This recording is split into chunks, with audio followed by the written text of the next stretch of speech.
He's not walking in quietly. He's walking in with a score to defend. Charlie Woods is returning to TTMI, and this time he's not hunting the field is hunting him. July 7th, 2025. That's when the J opens the gates again. When scoring goes live, when the tee times are posted, and when every player steps onto Streamsong Black, knowing one thing, they're all chasing the kid who already took this place apart. This isn't a comeback. This is a warning shot, reloaded. Charlie's not the underdog anymore. He's the standard. The guy who tore through the same tournament back in May with a blistering 706,566, finishing 15 under 25 birdies, 1 eagle, and 0 fear. That wasn't momentum. That was a message. But now comes the hard part. Doing it again when everyone expects. You too. This isn't just Tiger Son trying to prove he belongs. That narrative expired 2 months ago. Now it's, can Charlie Woods dominate on demand? Once you take the crown, everyone starts counting your mistakes.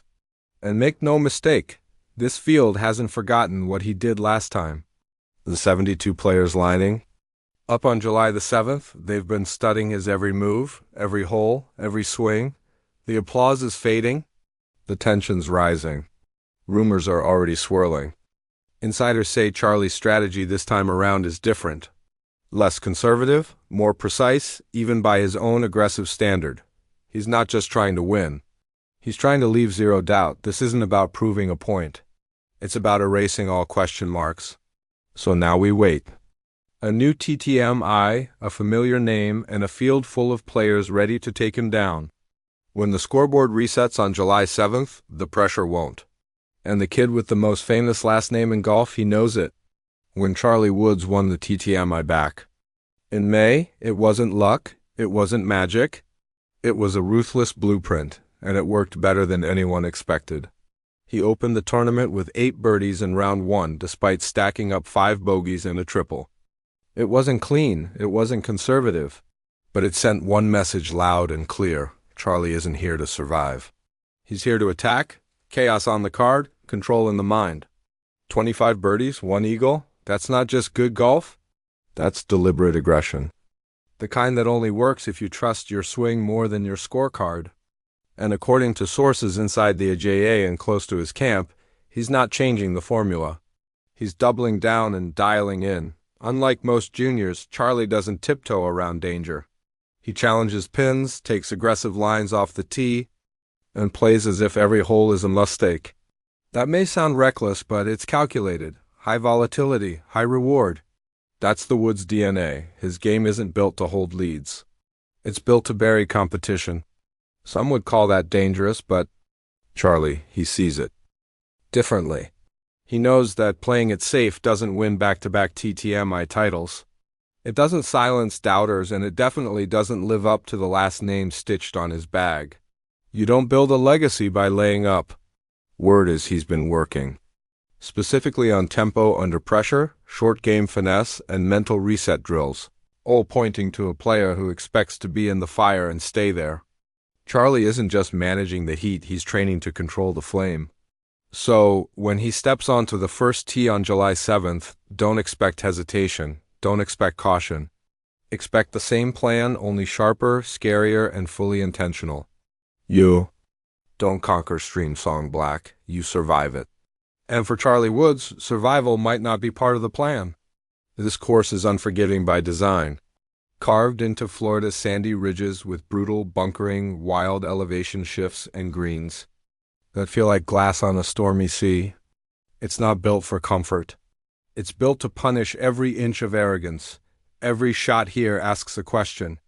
Most players don't like the answer.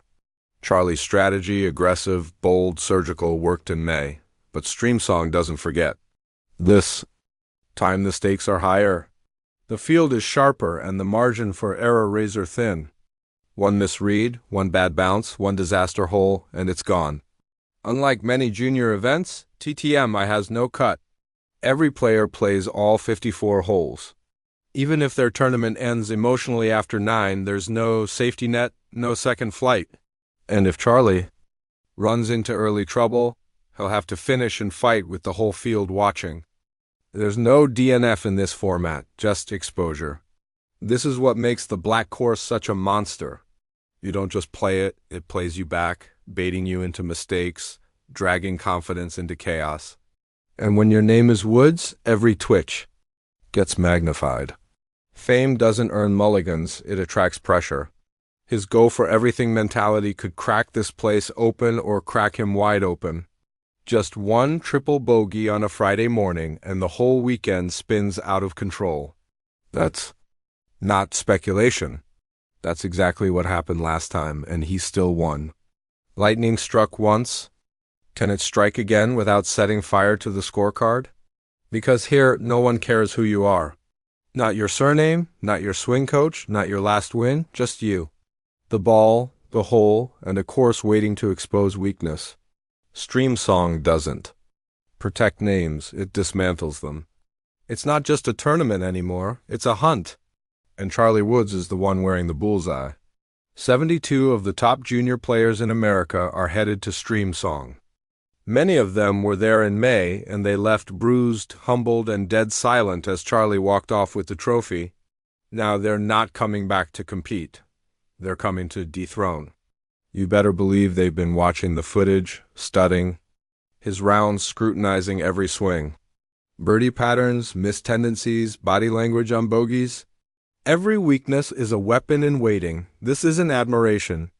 It's analysis with an edge. Since that win, Charlie's name hasn't left the headlines. His victory lit up Golf Digest, WUSF, and the AJA site. He's earned invites, status, hype, and with all of that came one unavoidable consequence. He's no longer the hunter. He's the measuring stick. There are players showing up to TTMI with nothing to lose and everything to prove. And what better statement than slaying the reigning king on the same course he dominated? When revenge becomes motivation, underdogs become dangerous. Even his strategy, once a secret weapon, is no longer a mystery. Every player in the field knows he attacks early, that he'll risk double just to sniff eagle. They've seen the volatility, and now they're not just watching, they're waiting to pounce. This field isn't impressed anymore, it's impatient. Impatient to prove that Woods' win was timing, not dominance. Impatient to flip the script and write their own breakout story. Every comeback needs a villain. And this weekend, it's Charlie. He started the year as a name with promise. Now he enters TTMI as the name everyone's aiming at. The chase is over.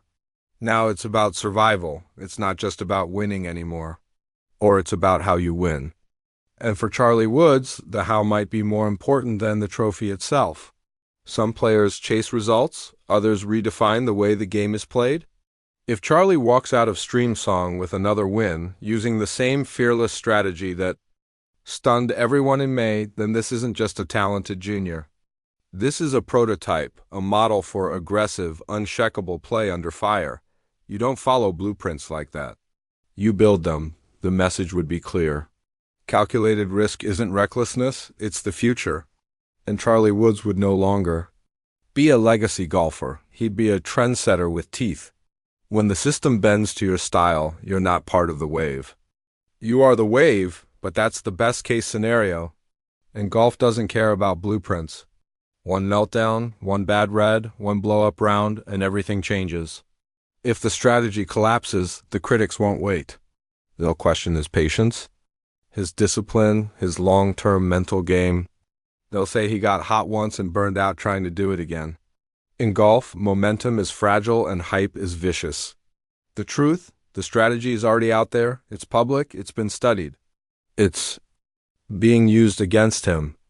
Now we all get to see if it holds under pressure or breaks when the spotlight burns the hottest. Everyone loves a fearless plan until it stops working.